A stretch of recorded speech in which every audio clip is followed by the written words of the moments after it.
Hello guys, welcome back to my YouTube channel. आप देख रहे हैं जेसलन इंडिया आरबीआई फंक्शंस।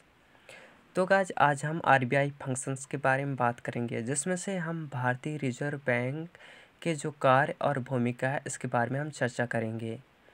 तो हम सबसे पहले हम देखेंगे भारतीय रिजर्व बैंक के कार्य क्या है। तो गाइज हम सबसे पहले बात करते हैं भारतीय रिजर्व बैंक के बारे में। तो भारतीय रिजर्व बैंक वह है जो बैंक देश का केंद्रीय बैंक है। मतलब जो भारतीय रिजर्व बैंक है वो देश का एक केंद्रीय बैंक है और ये देश के बैंकिंग उद्योग को देखरेख का प्रभावी नियंत्रित संगठन है, जिसमें से भारत सरकार है जो वह वित्त मंत्रालय इसका स्वामी है। इसका वित्त मंत्रालय क्या है गाइस? स्वामी है। ये भारतीय रुपए का आपूर्ति के प्रबंध और उनके जारी करने को नियंत्रित करने का प्रभार या प्रभारी है। केंद्रीय बैंक है वो कई प्रकार से कार्य करता है, जिसमें विदेशी मुद्रा को संभालना और मौद्रिक नीति को निगरानी करना, मुद्रा छापना और सरकार के लिए बैंक के रूप में सेवा करना और अनुमोदित वाणिज्य बैंकों को ऋण देना शामिल है। अब हम बात करेंगे भारतीय रिजर्व बैंक के कार्य और इसकी भूमिका, यानी कि functions of role of reserve banks of India. तो गाइज हम सबसे पहले बात करते हैं इसकी भूमिका पर। तो गाइज यहाँ पर भारतीय रिजर्व बैंक है वो भारत के मुख्य बैंक है, जिसमें से भारतीय अर्थव्यवस्था और नियंत्रित करने और विकास बैंक के लिए जिम्मेदार है। अब गाइस हम बात करते हैं आरबीआई के मुख्य भूमिका, जो भारतीय रुपए के मूल्य की सुरक्षा और धारिता, मूल्य नीतियों का समावेशन एंड प्रबंध एंड बैंक प्रणाली जो व्यवस्थापन है, वह आर्थिक वित्तीय संगठनों के नियंत्रण और आर्थिक विकास के साथ साथ भारतीय जो अर्थव्यवस्था में स्थिरता का संरक्षण करना रहता है। तो गाइस अब हम बात करते हैं रिजर्व बैंक के कुछ महत्वपूर्ण फंक्शंस और भूमिकाएं, जिसमें से सबसे पहले आता है मौद्रिक प्रबंध, यानी कि मॉनेटरी मैनेजमेंट। गाइस ये इम्पोर्टेंट टॉपिक्स है, यानी कि बैंक्स जो पीओ रहता है ये मेंस में पूछे जाता है। तो गाइस ये नोट कीजिए, रफ ये नोट्स कॉपी पे। तो सबसे पहले हम बात करते हैं मौद्रिक नीति, यानी कि मौद्रिक प्रबंध, मॉनेटरी मैनेजमेंट, जिसमें से मौद्रिक नीति का विकास और कार्यान्वयन वह है जिसमें भारत का मौद्रिक स्थिरता सुनिश्चित करना आरबीआई की दो सबसे महत्वपूर्ण जिम्मेदारियां होते हैं, जिसमें से पहला होता है ऋण और मौद्रिक, जिसको उपयोग करता है बैंकिंग और गैर बैंकिंग जो वित्तीय संस्थानों का पर्यवेक्षण और विनिमय है। अब हम बात करते हैं आरबीआई का एक प्रभावी नियामक ढांचे, जो भारतीय व्यवस्था में माध्यम से जमाकर्ताओं के हितों की रक्षा करने में कार्य करता है, जिसमें भारतीय परिचालन जो गैस संचालित किया जाता है, मतलब बैंक परिचालन है कैसे संचालित किया जाता है, और यह बैंक सॉल्वेंसी पर कड़ी नज़र रखने के साथ साथ विभिन्न नीतिगत कार्रवाई के माध्यम से समग्र वित्तीय स्थिरता को सुरक्षित करना रहता है। हम बात करें इसके मुद्री बाजार की, तो ये विदेशी मुद्रा बाजार है, जिसमें सरकारी प्रतिभूति बाजार और मुद्रा बाजार का विनिमय होता है। हम आरबीआई भारतीय विदेशी मुद्रा और बाजार को विनियमित करने का प्रभावी है। यह फेमा अधिनियम 1999 के प्रावधानों के माध्यम से होता है, जिसमें से आरबीआई विदेशी मुद्रा पर निगरानी और नियंत्रण करता है।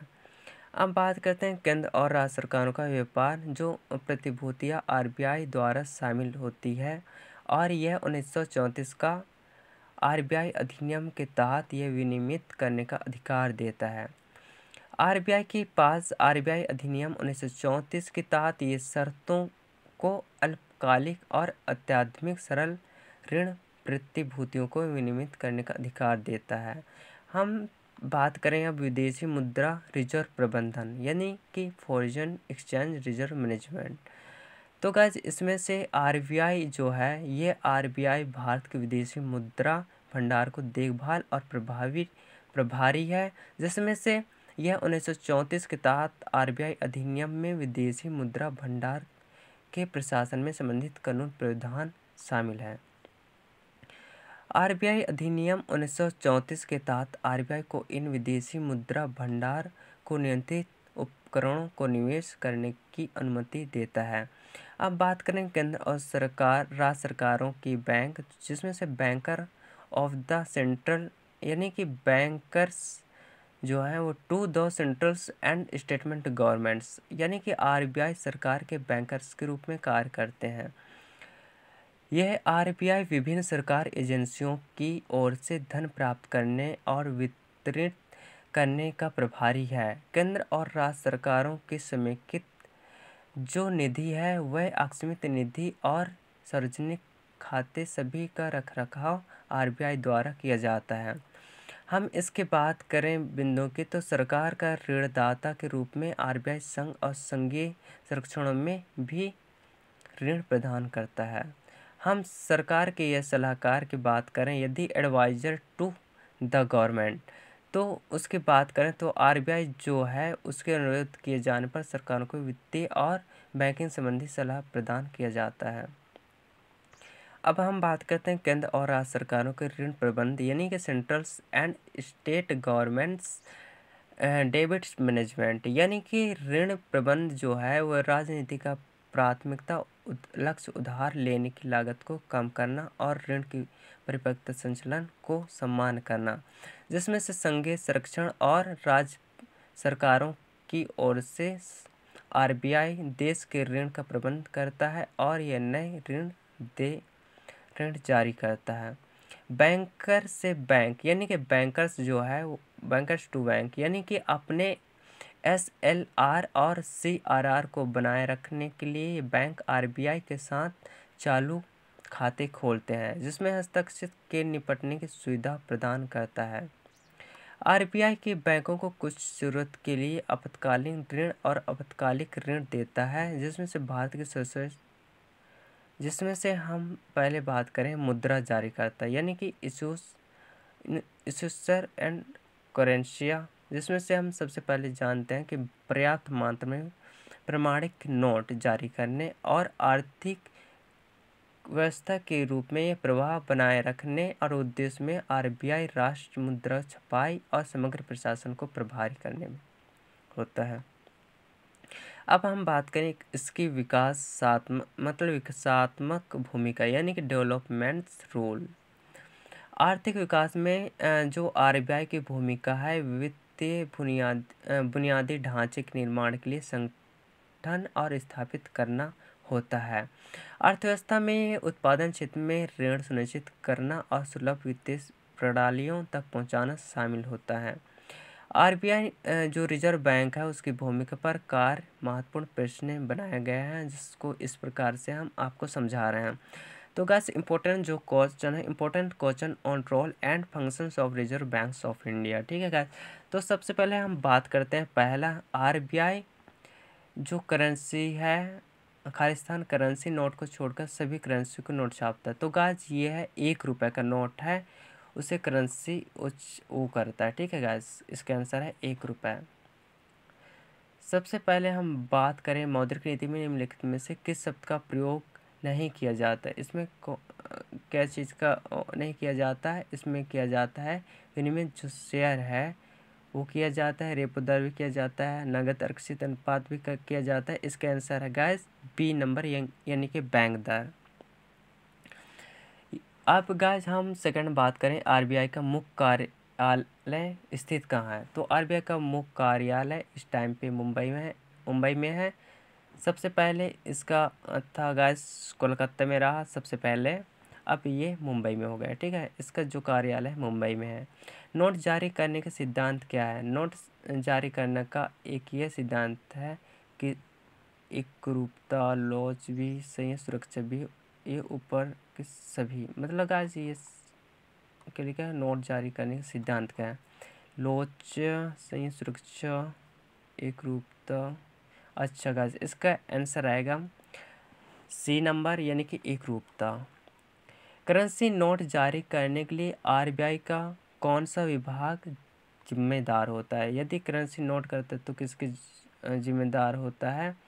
इसका होता है सलाहकार समिति का। ठीक है गाइस, जो आरबीआई का जो सलाहकार होता है उसके तहत जो आरबीआई का वो विभाग है वो जिम्मेदार होता है नोट छापने करेंसी का। ठीक है, सबसे बात करें आरबीआई अधिनियम किस धारा के तहत किया गया, तो ये किया गया है अच्छा इस 21 धारा 19 के तहत नहीं, सॉरी गाइस इसका मेरे याद नहीं है, बट मेरे को लग रहा है कि ये धारा 22 के तहत किया गया लग रहा है। ये लग रहा है आंसर बी है गाइस इसका। आरबीआई जो अधिनियम की धारा है वो 21 के तहत हो सकता है। इसको शायद मैं कंफर्म नहीं है गाइस, बट जो है ये 21 से है, बट आप इसको सर्च करके आप ये वाला टॉपिक सर्च कर लीजिए। हम प्रश्न 7 में हम बात करें तो भारत सरकार के बैंकर के रूप में कौन कार्य करता है? बैंकर के रूप में कौन करता है गाइस? जो भारतीय रिजर्व बैंक है वह बैंकर के रूप में कार्य करता है। और ये जो स्टेट बैंक है क्या लिखा है? भारत सरकार ने बैंकर के रूप में कौन कार्य करेगा? अच्छा, बैंकर के रूप में राष्ट्रीयकृत बैंक नहीं करेगा, भारतीय रिजर्व बैंक नहीं करेगा, नाबार्ड नहीं करेगा, कौन करेगा? भारतीय स्टेट बैंक, वो है बैंकर के रूप में, जिसमें से आरबीआई रिजर्व बैंक वो करता है। ठीक है, तो ये बैंकर के रूप में कौन करेगा? भारतीय रिजर्व बैंक। ठीक है गाइज, अब हम 8वां क्वेश्चन बात करें तो आरबीआई के जो संगठनात्मक है वो ढांचे कितने स्थानीय पर है? तो इसका आंसर है गाइज यह 3 स्थानीय के ढांचे हैं, जिसमें से अब ये टोटल 2 हो गया है। अभी हमने पढ़े तो उसमें ढांचे तो 2 प्रकार के ढांचे हैं। निम्नलिखित में से कौन सा भारतीय रिजर्व बैंक का कार्य नहीं है? हाँ देखते हैं गाइस, सबसे पहले क्या क्या भारत के रिजर्व बैंक का कार्य नहीं है? देश में ऋण का विनिमय करता है गाइस, ये कार्य है। भारत के बैंकरों के रूप में कार्य करना ये भी है। 1 रुपए के नोट सिक्के जारी करने ये कार्य नहीं है, यानी कि आंसर सी नंबर है गाइस। और विदेशी मुद्रा का भंडार रखना ये तो है ही गाइस, बट सी नंबर है जो कि 1 रुपए के नोट जारी नहीं करता। हमने अभी ऊपर पढ़े थे कि इसके आंसर क्या है? 1 रुपए के नोट के अलावा सारे नोट को छापने का काम करता है। अब गाइस हम बात करते हैं 10 नंबर में, भारतीय बैंकिंग अधिनियम कब लागू हुआ? तो अब हमने पढ़े थे भारतीय जो अधिनियम है वो 1950 के तहत अभी हमने पढ़े थे उसमें कि अच्छा 1949 के तहत किया गया था गाइस, सॉरी गाइस। भारतीय बैंकिंग अधिनियम कब लागू हुआ था? 1949। तो गाइस चलते हैं नेक्स्ट वीडियो की ओर। तो गाइस यदि ये वीडियो पसंद आता है तो प्लीज़ इस चैनल को सब्सक्राइब, लाइक एंड शेयर ज़रूर कीजिए। और गाइस आपके लिए मैं ऐसे नोट्स पीडीएफ आपके लिए लाते रहूँगा, आप इस वीडियो को बने रहिए। और हम भाग बाई भाग पे डिपेंड और डिवाइड करते जाएंगे और हर इम्पोर्टेंस टॉपिक्स पे हम कवर करेंगे। तो गाइस कुछ इस प्रकार से नोट्स रहा। यदि वीडियो पसंद आता है तो प्लीज़ लाइक एंड शेयर और सब्सक्राइब ज़रूर कीजिए ताकि ऐसे वीडियो आप तक पहुंच सके। तो गाइस चलते हैं नेक्स्ट वीडियो की ओर।